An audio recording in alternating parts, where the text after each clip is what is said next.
മാങ്ങാട്ടുകോണം saint Mary's Malankara സുറിയാനി കത്തോലിക്ക പള്ളിയിൽ നടന്ന സിറിൽ കോട്ടയിൽ അച്ഛന്റെ പുത്തൻ കുർബാനയിൽ അത്യഭിവന്ദ്യ കാതോലിക്ക ഭാവതിരുമേനിയുടെ പ്രസംഗം. പ്രിയപ്പെട്ട വൈദിക സഹോദരങ്ങളെ, സിസ്റ്റേഴ്സ്, പ്രിയപ്പെട്ട കുടുംബാംഗങ്ങളെ, മാതാപിതാക്കളെ, സഹോദരന്മാരെ, സഹോദരിമാരെ, വാത്സല്യമുള്ള കുഞ്ഞുങ്ങളെ, നമ്മുടെ ഈ ഇടവകയെ സംബന്ധിച്ചും ഈ ദേശത്തെ സംബന്ധിച്ചും മേജർ അതിരൂപതയെ സംബന്ധിച്ചും സഭയെ സംബന്ധിച്ചും അനുഗ്രഹീതമായ ഒരു സന്ദർഭമാണ്. കർത്താവ് വിളിച്ച് ചേർത്തു നിർത്തി ഉപദേശിച്ച് പഠിപ്പിച്ച് ശക്തനാക്കി അഭിഷിക്തനാക്കി ഈ ഇടവകയുടെ മകനെ ഫാദർ സിറിൽ എന്ന നാമകരണം ചെയ്ത് വിശുദ്ധ കുർബാനയുടെ അർപ്പണത്തോടുകൂടി പൗരോഹിത്യ ശുശ്രൂഷയിലേക്ക് സ്വീകരിക്കുകയാണ്. പൗരോഹിത്യ ശുശ്രൂഷയിലേക്ക് വിളിച്ചതും വേർതിരിച്ചതും അഭിഷേകം ചെയ്തതും സ്വീകരിക്കുന്നതും സ്ഥിരീകരിക്കുന്നതും ദൈവമാണ്. കർത്താവായ യേശുക്രിസ്തുവിൻ്റെ പൗരോഹിത്യം ജീവിക്കുന്നതിന് സന്നദ്ധനായി മുൻപോട്ട് വന്നപ്പോൾ സ്വർഗം മറ്റെല്ലാ മാനദണ്ഡങ്ങളെയും മാറ്റിവെച്ച് ഔദാര്യവും വാത്സല്യവും സ്നേഹവും മാത്രം പരിഗണിച്ച് നമ്മുടെ ഈ മകനെ ദൈവസ്നേഹത്തിൻ്റെ കൂദാശയാകുന്നതിന് സ്ഥിരീകരിച്ച് ഇതാ നിയോഗിക്കുകയാണ്. ജനതകളുടെ ഇടയിലേക്ക് കർത്താവിൻ്റെ കാരുണ്യത്തിൻ്റെയും കർത്താവിൻ്റെ സമസ്ത ശുശ്രൂഷകളുടെയും ഒരു കൂദാശയായി രൂപപ്പെടുന്നതിന് വളരുന്നതിന് നിയോഗിച്ച് അയക്കുകയാണ്. ഈ നിയോഗം ഏറ്റെടുക്കുമ്പോൾ തൻ്റെ ജീവിതത്തിൽ പൗരോഹിത്യത്തെ എപ്പോഴും തന്നിൽ ഉറപ്പിക്കുന്ന വേദഭാഗം വായിച്ച് ബഹുമാനപ്പെട്ട സിറിലച്ചൻ വിശുദ്ധ കുർബാനയിൽ വചന ശുശ്രൂഷ തുടങ്ങി. വിശുദ്ധ ലൂക്കോസിൻ്റെ സുവിശേഷം 4-ാം അധ്യായത്തിൻ്റെ 16 മുതലുള്ള വാക്യങ്ങൾ തൻ്റെ ജീവിതത്തിൻ്റെ അഭിഷേക ശുശ്രൂഷയുടെ പ്രധാന മർമ്മമായി കണ്ട് അദ്ദേഹം ഈ ശുശ്രൂഷയിലേക്ക് വന്നിരിക്കുന്നു. യെശയ്യാ പ്രവാചകന്റെ പുസ്തകം തുറന്ന് നമ്മുടെ കർത്താവ് ഗലീലയിൽ താൻ വളർന്ന സ്ഥലമായ ആ പ്രദേശത്ത് സിനഗോഗിൽ ഒരു സാബത്ത് ദിവസം യെശയ്യായുടെ പുസ്തകം വായിച്ച് ശുശ്രൂഷ നടത്തിയത് അനുസ്മരിപ്പിച്ചുകൊണ്ടാണ് ഈ സുവിശേഷ ഭാഗം വിശുദ്ധ ലൂക്ക എടുത്ത് ഉദ്ധരിക്കുക.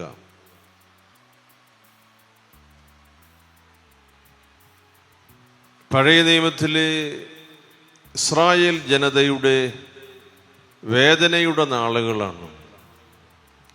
ഒരാശ്വാസത്തിനു വേണ്ടി രാജാക്കന്മാരുടെയും ആധിപത്യങ്ങളുടെയും വാഴ്ചകളുടെയും ഇടയിൽ അവർ എവിടെ നിന്ന് സഹായം ലഭിക്കും എന്ന് ആഗ്രഹിച്ച് കാതോർക്കുന്ന കാലം.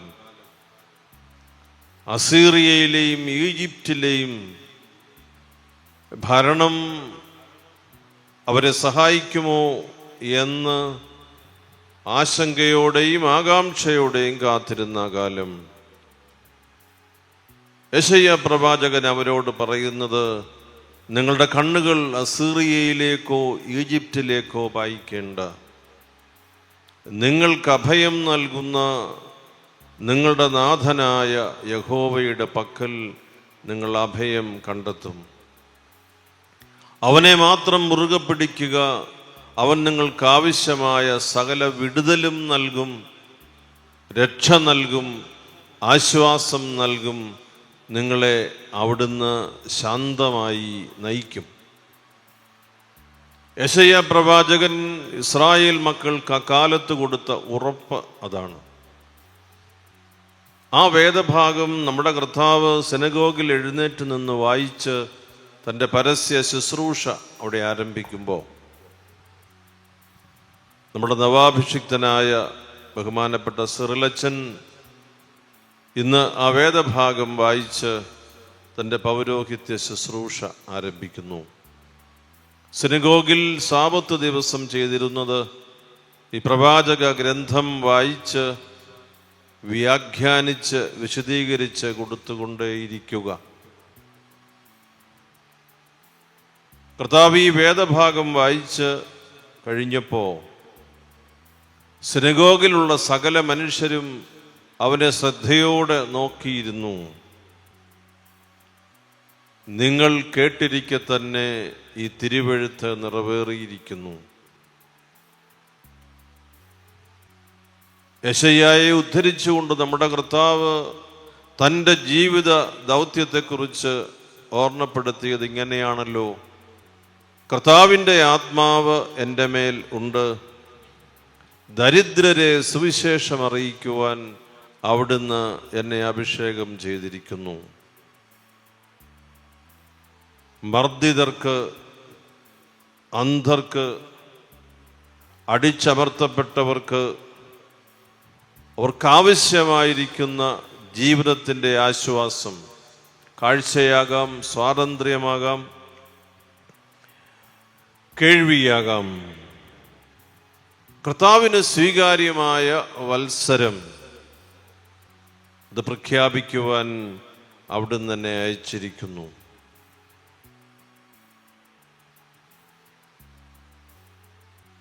ഇവൻ ജോസഫിൻ്റെ മകനല്ലേ?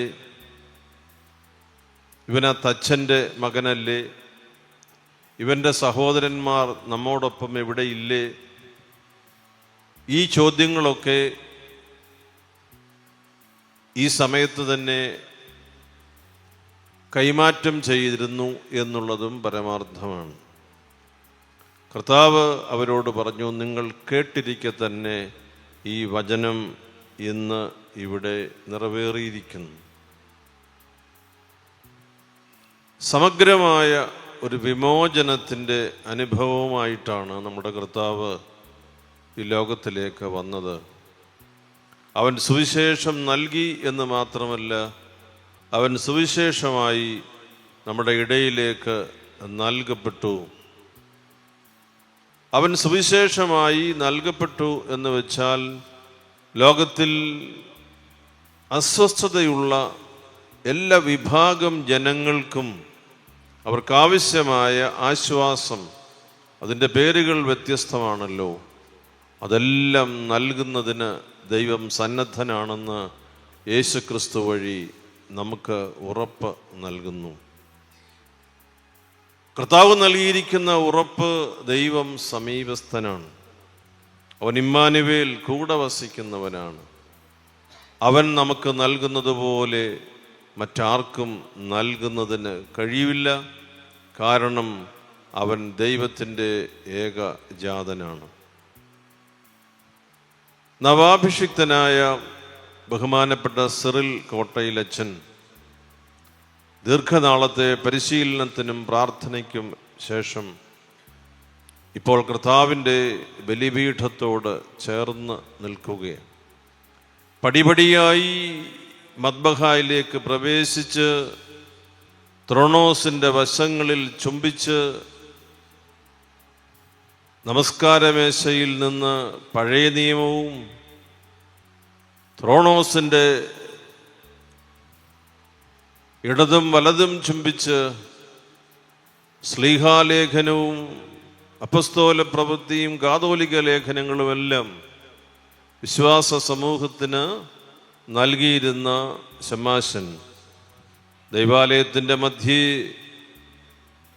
അംശവസ്ത്രങ്ങൾ ധരിച്ച് ഇതാ സുവിശേഷം വായിക്കുന്ന വലിയ ശുശ്രൂഷയിലേക്ക് നമ്മുടെ കർത്താവ് വചനം അരുളി ചെയ്തതുപോലെ ഇതാ മദ്ബഹായുടെ മധ്യേ നിന്ന് സുവിശേഷം നമുക്കായി നൽകുന്നു. അതും ജീവൻ നൽകുന്ന സുവിശേഷം, ജീവൻ സമൃദ്ധമായി ലഭിക്കേണ്ടുന്നതിന് ഉതകുന്ന സുവിശേഷം.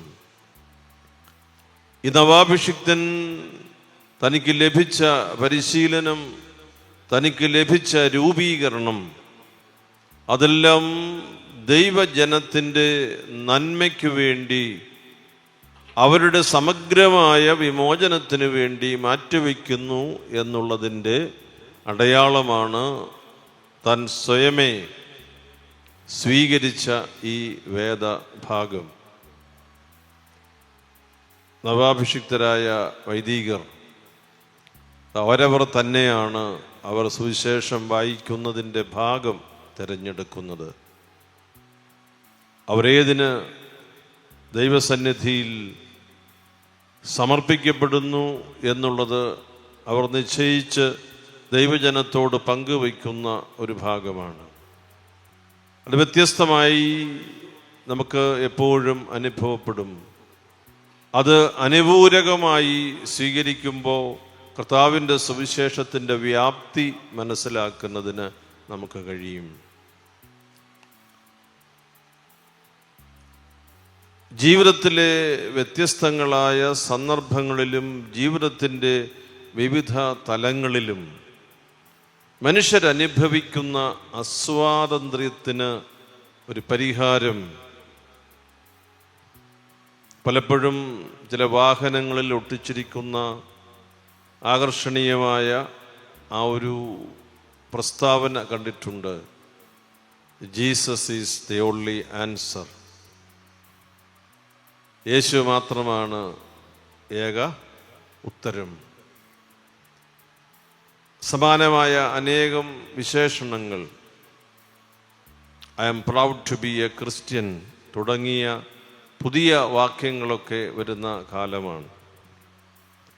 വിശ്വാസത്തിൻ്റെ ആധിക്യത്തിലാണോ അതോ സാമുദായിക ചിന്തയുടെ തള്ളല് കൊണ്ടാണോ എന്നറിഞ്ഞുകൂടാ. പുതിയ സമവാക്യങ്ങളൊക്കെ പ്രകാരം പ്രസിദ്ധപ്പെടുത്തുന്ന നാളിലാണ് നമ്മൾ ജീവിക്കുന്നത്. കർത്താവായ യേശുക്രിസ്തു പറഞ്ഞത്, ഞാൻ വന്നിരിക്കുന്നത് അവർക്ക് ജീവൻ ഉണ്ടാകുവാനും അത് സമൃദ്ധമായി ഉണ്ടാകുവാനും. കർത്താവുമായി ബന്ധപ്പെട്ട സകല കാര്യങ്ങളും ഈ ഒരു പദ്ധതിക്ക് വേണ്ടി സ്വർഗം രൂപപ്പെടുത്തുകയാണ്. തിരുസഭയെ ഏൽപ്പിച്ചിരിക്കുന്ന ശുശ്രൂഷയും ഇത് തന്നെയാണ്. സമൃദ്ധമായ ജീവൻ ഉണ്ടാകുന്നതിന്, പ്രത്യേകിച്ച് അത് നിഷേധിക്കപ്പെടുന്നവർക്ക് സംലഭ്യമാക്കുന്നതിനുള്ള ഒരു ശുശ്രൂഷ.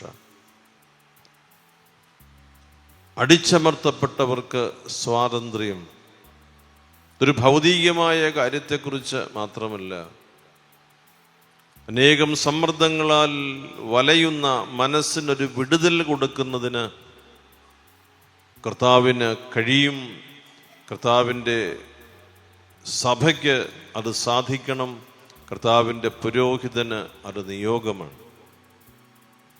ഇപ്രകാരം നാം വിമോചനത്തിൻ്റെ സുവിശേഷം അറിയിക്കുമ്പോൾ നാം വിമുക്തരായി നിന്ന് ഈ വചനത്തിൻ്റെ അർത്ഥം അനുഭവിക്കുകയും അത് അനുഭവവേദ്യമാക്കുകയും ചെയ്യുന്ന ശുശ്രൂഷ.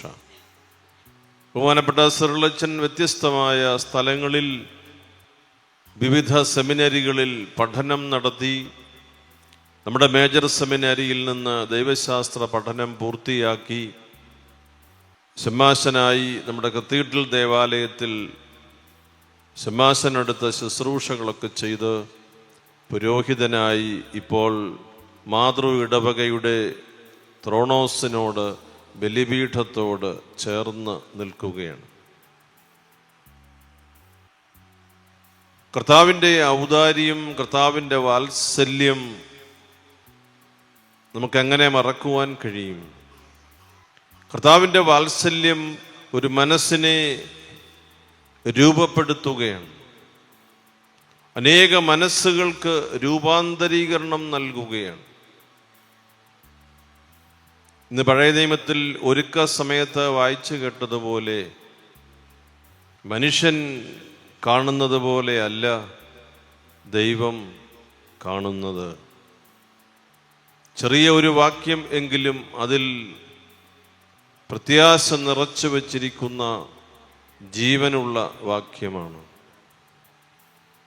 മനുഷ്യന്റെ മാനദണ്ഡങ്ങൾ ദൈവം മാറ്റിക്കളയുന്ന സുവിശേഷ താളുകളിലെ വിസ്മയനീയത പൗരോഹിത്യത്തിൻ്റെ വലിയ അഭിഷേകമാണ്.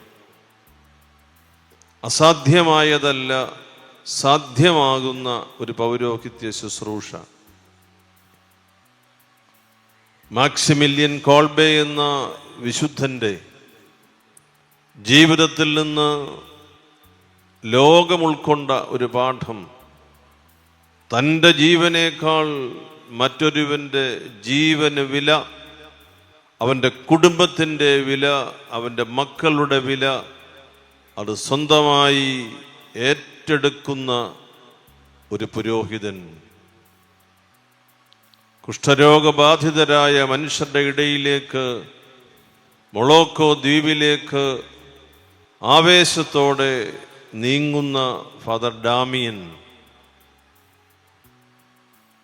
ലോകത്തിലെ അനേകം സുവിശേഷകരുടെയും അഭിഷിക്തരുടെയും നീണ്ട ജീവിത അനുഭവങ്ങൾ പങ്കുവയ്ക്കാനുണ്ട്. നമ്മുടെ ഈ നവാഭിഷിക്തൻ ബലമായി കരുതുന്നതും കരുതേണ്ടുന്നതും ഈ അഭിഷിക്തരുടെ കൃപ നിറഞ്ഞ ജീവിത വഴികളാണ്.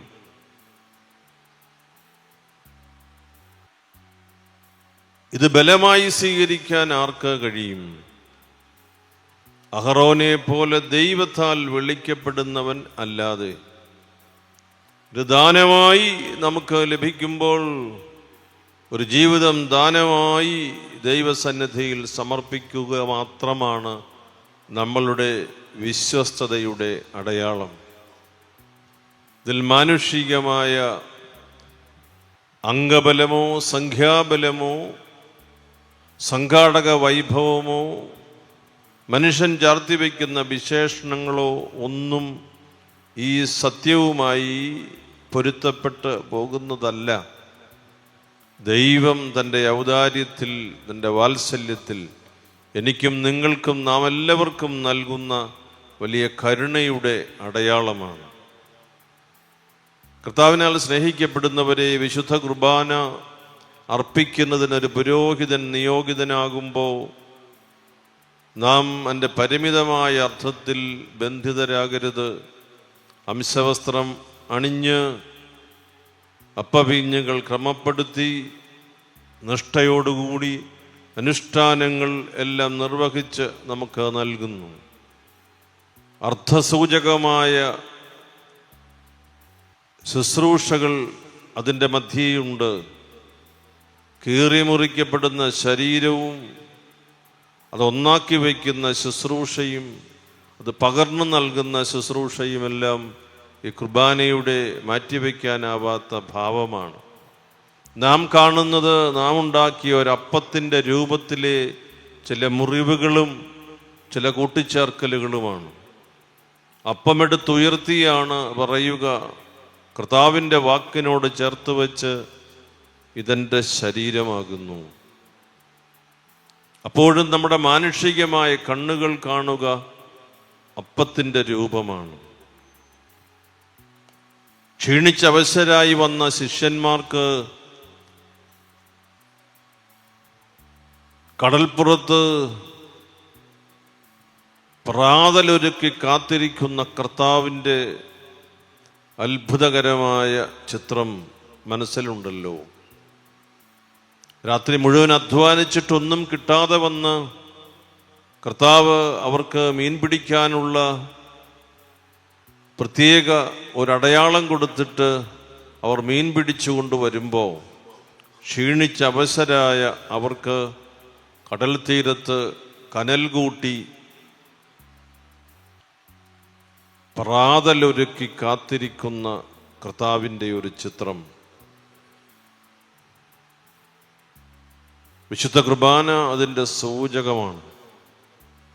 വിശുദ്ധ കുർബാന അതിലേക്കുള്ള വലിയ ആഹ്വാനമാണ്. ഈ കുർബാന കയ്യിലെടുക്കാൻ മനുഷ്യന് എന്താണ് അധികാരം? കർത്താവിനെ കയ്യിലെടുക്കാൻ കർത്താവിൻ്റെ സൃഷ്ടിയായ മനുഷ്യന് എവിടുന്നാണ് നിയോഗം? വിശ്വാസത്തിൻ്റെ കണ്ണുകളിൽ, വിശ്വാസത്തിൻ്റെ തെളിമയിൽ നാം ഈ കാര്യങ്ങൾ പരിശോധിക്കുമ്പോൾ ഒരു കാര്യം മാത്രമേ ഉള്ളൂ. സാഷ്ടാംഗം പ്രണമിച്ച് കർത്താവിൻ്റെ മുൻപിൽ നീ വലിയവൻ എന്ന് പറയുവാൻ മാത്രമേ നമുക്ക് സാധിക്കുകയുള്ളൂ. നമ്മുടെ ഇടവകയിലെ ഈ പ്രിയപ്പെട്ട കുടുംബം, അനീഷും സിന്ധുവും നിഖിലും അടങ്ങുന്ന ഈ കുടുംബം, ഈ കുടുംബത്തിലെ ഈ മകൻ സിറിലച്ചൻ ഇന്ന് കർത്താവിൻ്റെ സഭയിലെ പുരോഹിതനാണ്.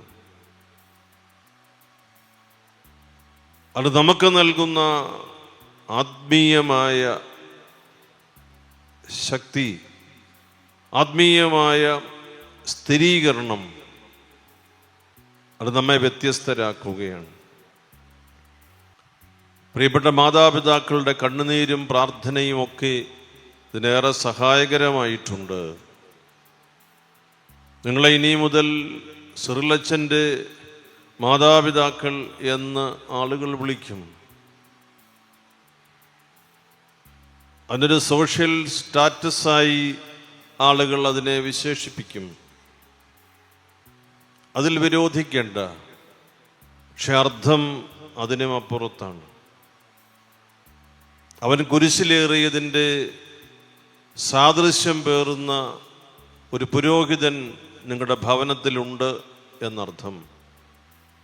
അവൻ കുരിശിൽ സകല മനുഷ്യർക്കും വേണ്ടി ജീവൻ പിടഞ്ഞ് മരിച്ചു എന്നതിൻ്റെ ഒരടയാളവും ഒരു സാക്ഷിയും നിങ്ങളുടെ കുടുംബത്തിൽ നിന്ന് തിരുസഭയിലുണ്ട് എന്നാണ് ചുരുക്കമായി അച്ഛൻ്റെ മാതാപിതാക്കളെന്നും അച്ഛൻ്റെ സഹോദരനെന്നും അച്ഛൻ്റെ വല്യമ്മച്ചയെന്നും ഒക്കെ പറയുന്നതിൻ്റെ പൊരുൾ.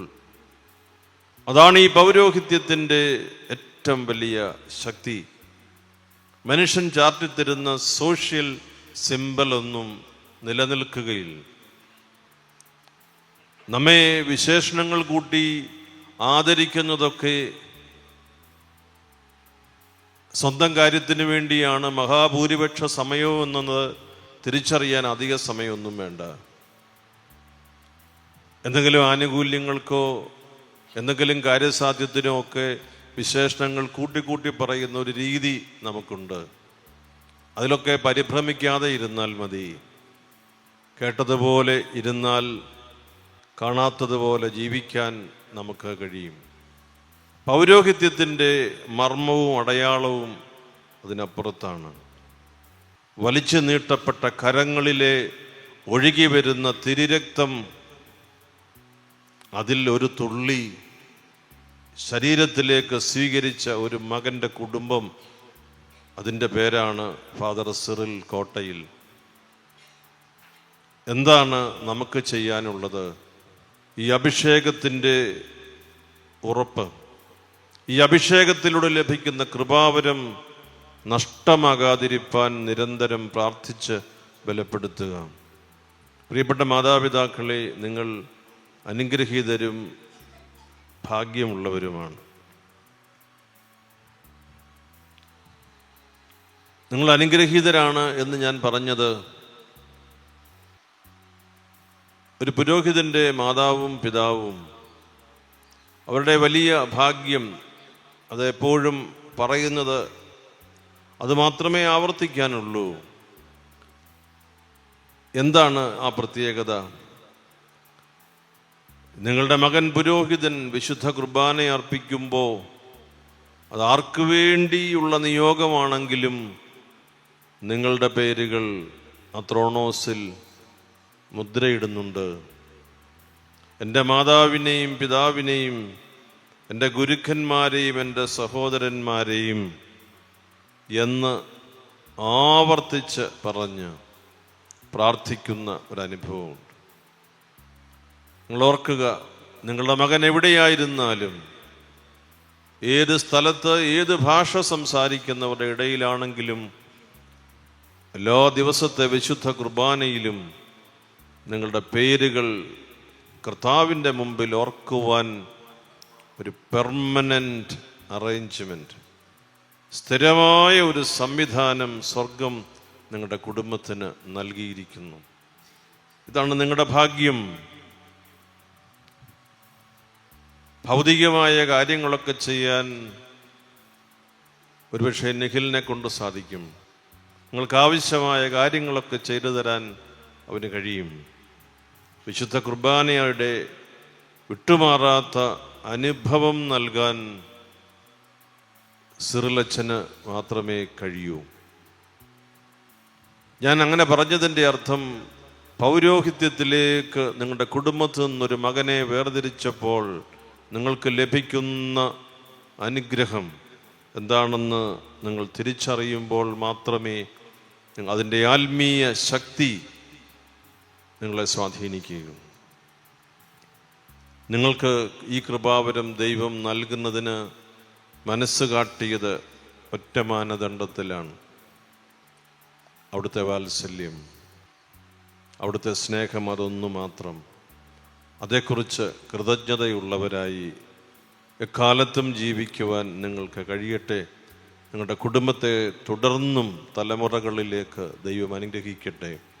കർത്താവിൻ്റെ ബലിപീഠത്തോട് ചേർന്ന് നിൽക്കുന്നവൻ്റെ കുടുംബത്തെ കർത്താവ് സംരക്ഷിച്ചു കൊള്ളും. ആ വാക്കാണ് നമുക്ക് എപ്പോഴും ബലമായി നിൽക്കുക. അതൊരു ഭൗതികമായ ഒരു ക്രമീകരണത്തെക്കുറിച്ചല്ല. തമ്പുരാൻ നിങ്ങളുടെ കുടുംബത്തെ അവിടുത്തെ കരങ്ങളിൽ സുരക്ഷിതമായി നയിച്ചുകൊള്ളും. നമ്മുടെ ഇടവകയെ പ്രത്യേകം സന്തോഷത്തോടുകൂടി ഞാൻ ഓർക്കുന്നു. ഈ കൂട്ടായ്മയിൽ പ്രാർത്ഥനയും ദൈവവിചാരവും അത് സജീവമായതുകൊണ്ടാണ് ഇപ്രകാരമുള്ള ദൈവവിളികൾ നമുക്ക് ലഭിക്കുക. നമുക്ക് പ്രാർത്ഥിക്കുന്നതിനും ദൈവത്തെ ഓർക്കുന്നതിനും താല്പര്യമുണ്ടാകുന്ന ഒരു കാലത്താണ് ദൈവവിളികൾ വർദ്ധിക്കുക. അല്ലെങ്കിൽ അങ്ങനെ ഉണ്ടാകുന്നതിന് വേണ്ടി ദൈവം നൽകുന്ന ഒരടയാളകാലം കൂടി എന്ന് നമുക്ക് സ്വീകരിക്കുകയും ചെയ്യാം. ഈ ഇടവകയിൽ തുടർന്നും ദൈവത്തിൻ്റെ അനുഗ്രഹങ്ങൾ ഇവിടെ എല്ലാ കുടുംബങ്ങളിലും ധാരാളമായി ലഭിക്കട്ടെ എന്ന് പ്രാർത്ഥിക്കുന്നു. ഈ പൗരോഹിത്യ സ്വീകരണത്തിലും ഈ വിശുദ്ധ കുർബാനയുടെ അർപ്പണത്തിലുമെല്ലാം നമ്മുടെ ഈ ഇടവക കാണിക്കുന്ന വലിയ ഉത്സാഹം, ഏതാനും മാസങ്ങൾക്ക് മുമ്പ് തന്നെ ദേവാലയവുമെല്ലാം പരിസരവുമെല്ലാം വൃത്തിയാക്കുന്നതിനും മനോഹരമാക്കുന്നതിനും വിശുദ്ധമായി സൂക്ഷിക്കുന്നതിനും ഇടവക ഒന്നായി കാട്ടുന്ന വലിയ താല്പര്യവും വലിയ ഉത്സാഹവുമെല്ലാം ഞാൻ നേരിട്ട് ബോധ്യപ്പെട്ടതാണ്. പ്രിയപ്പെട്ട വികാരി ക്രിസ്തുരാജ് അച്ഛൻ്റെ കൂടെ നിന്ന് ഈ ഇടവകയുടെ ശുശ്രൂഷയിൽ സഹായിച്ച എല്ലാവരെയും ദൈവം അനുഗ്രഹിക്കട്ടെ എന്ന് പ്രാർത്ഥിക്കുന്നു. ദേശവാസികളായ എല്ലാ മക്കളെയും, പ്രത്യേകിച്ച് ദേവാലയത്തോട് അതിൻ്റെ അടുത്ത് താമസിക്കുന്ന എല്ലാ മക്കളെയും ദൈവം സമൃദ്ധമായി അനുഗ്രഹിക്കട്ടെ എന്ന് പ്രാർത്ഥിക്കുന്നു. പ്രിയപ്പെട്ട സിറിലച്ചൻ്റെ ശുശ്രൂഷയിൽ അച്ഛൻ ഏറ്റവും ഒടുവിൽ ഡയക്കണേറ്റ് മിനിസ്ട്രി ഷമാശൻ്റെ ശുശ്രൂഷ ചെയ്തത് നമ്മുടെ കത്തീഡ്രൽ ദേവാലയത്തിലാണ്. എല്ലാവർക്കും സ്നേഹവും സന്തോഷവും. ഷമാശനെ സംബന്ധിച്ച് ഒരു നല്ല പരിശീലനത്തിൻ്റെ നല്ല ഒരു ഇടവകയുമായി കത്തീഡ്രൽ ഒരു നല്ല ബന്ധം അച്ഛന് സമ്മാനിച്ചു. നമ്മുടെ കത്തീഡ്രൽ ഇടവകയിലെ ധാരാളം കുടുംബങ്ങൾ ഇവിടെ സന്നിഹിതരായിരിക്കുന്നത് ഞാൻ കാണുന്നു.